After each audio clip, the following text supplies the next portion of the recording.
Can you tell us about, you're obviously a producer, main producer. What area of the game have you had the most influence over? What's your main section that you're producing, so to speak? What I've been working on for Infinity 3, I helped a little bit out on the console side of stuff, because there's the Xbox 360, Xbox One, PS3, PS4. And helping coordinate stuff with our marketing team. We've done tons of videos with various partners, as you've probably seen.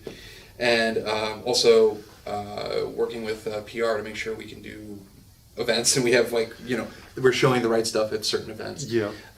But primarily what I've been doing is a lot of digital side of the work with while Infinity 3 has been going on.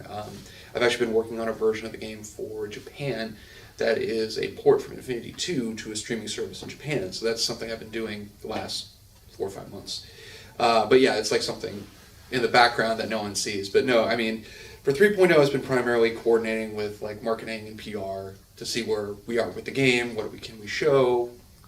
You've seen a lot of the fun stuff we've been doing. So yeah, that's been sort of my purview with 3 this time. Well, that's good to know. It's good to know. It's nice because there's so many. Seems like there's so many producers. Disney Infinity. It's like you all can't be doing the same thing. No, and it's it's like we have Sean Patton, who's in charge of I was telling you the digital side with iOS and Android and stuff like that, and then Ryan, who's currently focused on playset, and then Mike Schneider, who he has actually not been on Twitch. Actually, now that I think of it, Mike Schneider is quarterbacking a lot of the console stuff with our friends like Mark Orgel and stuff like that. Jason Moffat is doing still a website along with the PC version.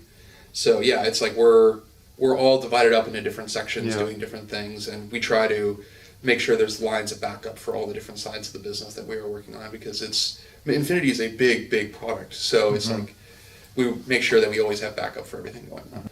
Do you think Disney Infinity will continue to diversify or begin to focus over time, in your opinion? It's obviously a predictive thought, but you know how let's more specifically, do you think karting is going to continue in future versions of Disney Infinity, or it's all based on how many people play it effectively? I think it's a combination of both, how it's received. If fans, it's the whole thing at the end of the day when we talk about fans liking something in the game, and we go forward and keep pushing and doing more stuff with that. For example, with all the characters that we specifically fans called out, we brought in with 2.0 and with 3.0 as well. We do listen to that, and so with the kart racing, if people really like it, we can continue doing iterations on that. I mean, speculative from my opinion, of course. But yeah, and the same thing with the Toy Box Takeover, where it's people really like the dungeon crawler from 2.0, and then this one is more, it has a story involved and cutscenes and stuff like that. So yeah, we can continue to evolve these game types over time, or even add new ones. In context of playsets and IPs and stuff like that, which I think is part of this question, I would assume. How we sort of describe 3.0 is this is the end of the introductory phase of Disney Infinity, because when we first started off doing this on 1.0, we were like, this is a home for everything in the Walt Disney Company. And everyone's like, okay, cute, let's see. So we did Disney Pixar in the first one, and then in 2.0 we did Marvel Superheroes, and now we're doing Star Wars with Lucas, and it's these are the 3 biggest tentpoles in the Walt Disney Company. So it's we've now have all that, and I think we've proven at this point it is truly a place where everything in the Walt Disney Company can go and live. So it's figuring out what we're going to do next. Who knows? I mean, we have like we were talking earlier, all the classic animation stuff. We have feature film futures that we can do. We can do crazy stuff. I mean, I think you saw I was tweeting someone hit me up about Air Bud, and I totally forgot Air Bud was actually a Disney property. I was like, what? I don't remember seeing that, but that's way out there. It's way out there. And then the other one that was really cool was, remember Mighty Ducks, the cartoon show? Yes. The alien ducks, hockey. Yeah, a dude, 3 or 4 dudes hit me up going, we need this figure. I'm like, holy cow, I didn't even remember this cartoon show. So, yeah, it's going to be very interesting, but, I mean, as we always say, the dream is, everything in the Walt Disney Company at some point will be represented inside of Disney Infinity. So we're just going to continue to add more and listen to fans and community, what they want. Even though sometimes it seems oh, those Disney Infinity guys don't listen to anything we say. And it's we listen to you guys a lot. So it's it's really, really cool. to hear all your guys' feedback. But yeah, I don't see it narrowing focus. I think we have set this spectrum which we look at, which is Walt Disney, and we're just going to continue to go through and pick and take and add to Disney Infinity that way.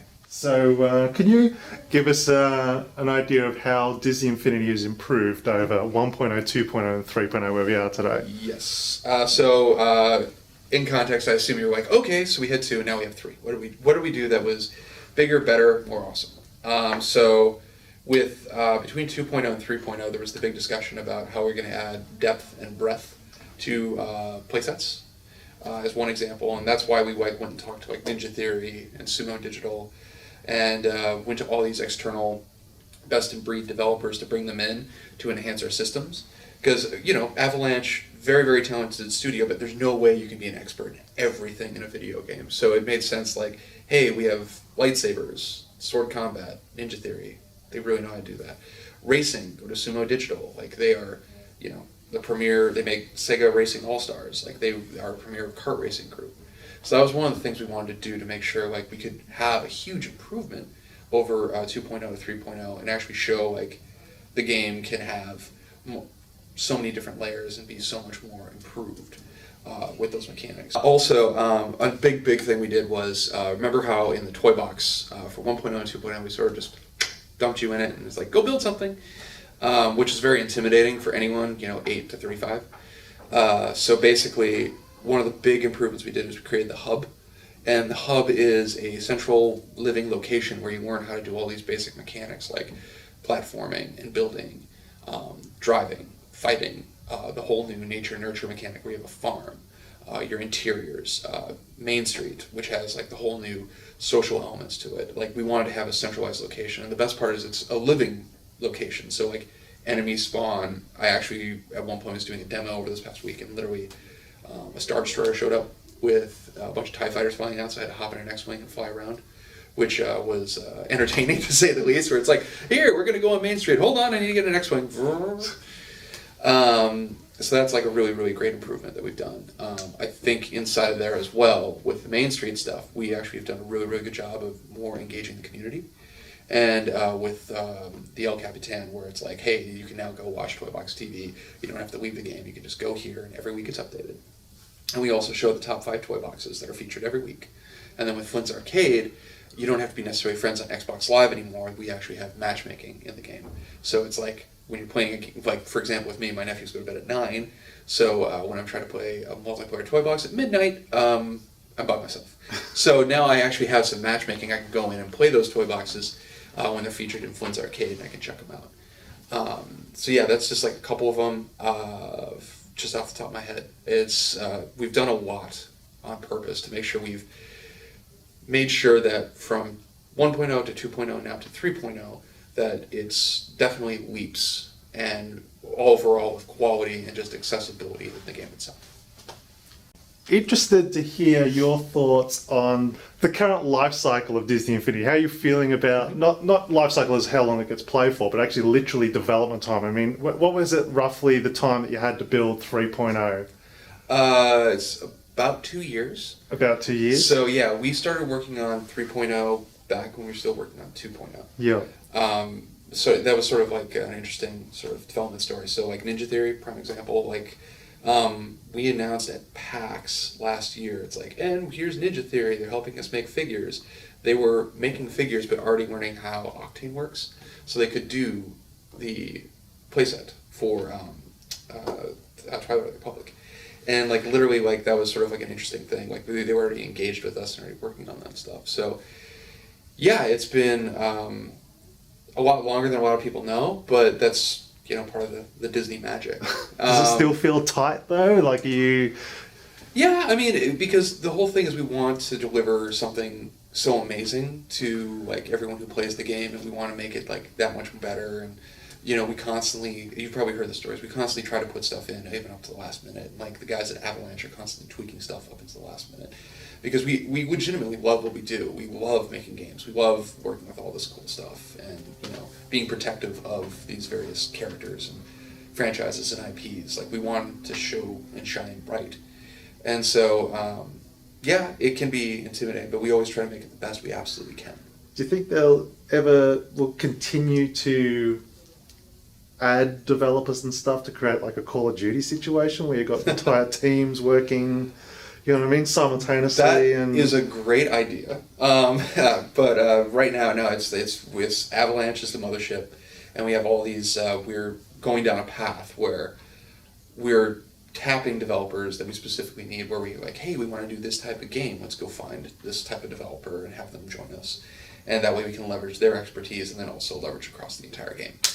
Although a great idea, having multiple developers, so we could break up, the timing. I got to say, I'm super impressed. I was, for one, blown away at how much new stuff there was in 3.0. Oh, yeah. I was literally expecting a very iterative update, Mm-hmm. but clearly we try to shock and awe. So yeah, no, thank you. That means a lot. But yeah, I couldn't believe it. All that could be done in, even 2 years is still impressive. Like when you think of amount of obviously we haven't even heard of all the play sets as yet, but there's still such a ton of work there. Yeah, a ton of work there. It's the guys at Avalanche and all of our partner developers, like extremely, extremely talented, work very, very hard. I'm humbled because I get the cool job as I get to go out and show people this, and it's like we talk about it on Twitch all the time. We get to show off the hard work and stand on the shoulders of giants, and that's what's really exciting and fun for us, and hopefully is rewarding for all the guys at Avalanche, because it is so easy to show off such a good product because they've put so much passion and love into it. So that's exciting for us. Yeah, that's incredible. That's cool.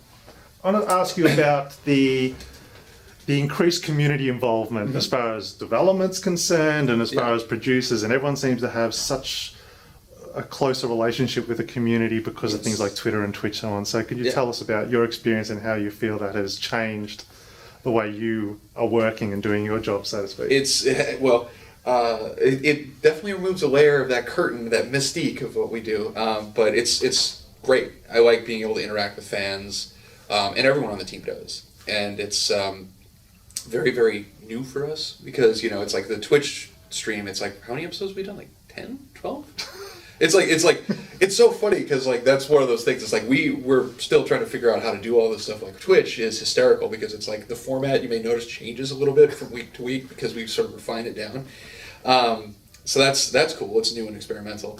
But overall, it's really exciting. It's fun to talk to you guys on Twitter and answer questions, and having that level of exposure is cool. It can be terrifying because you're just I don't want to say something wrong, but you just have to, think about it. You're always on when you're on Twitch and Twitter, but it's cool. I think it's incredibly rewarding, and it's sometimes you get a funny story out of it. Like you were going to give me a Vegemite birthday cake, which I'm still waiting for, by the way. Sorry, failed in the oven. That's fine. But no, it was really cool, especially for this trip when I came to Australia, because I came down. It was my birthday when I left. And evidently April, my wife, had planned some fun stuff, and unfortunately, when I'm like, I'm going to Australia, she's like, oh shoot. So it was really, really cool because you guys were all really, really supportive, and it meant a lot that you guys were constantly hitting me up, going, happy birthday, thank you for coming down and all that stuff. So that's the great side of it, because I'm here, not technically by myself, but I am out of my normal of Glendale, California. So that's a thank you to you guys because you made it a really good trip, and that's the rewarding part of it. Even though sometimes it can be scary, it's like, oh, am I saying the right thing or doing the right thing? But you guys make it all worthwhile with stuff like that because it warms my heart, makes me feel special, and that you guys care about all of us, even though it's we're just guys like everyone else. We're just making a fun game that has toys. Love it. Love it.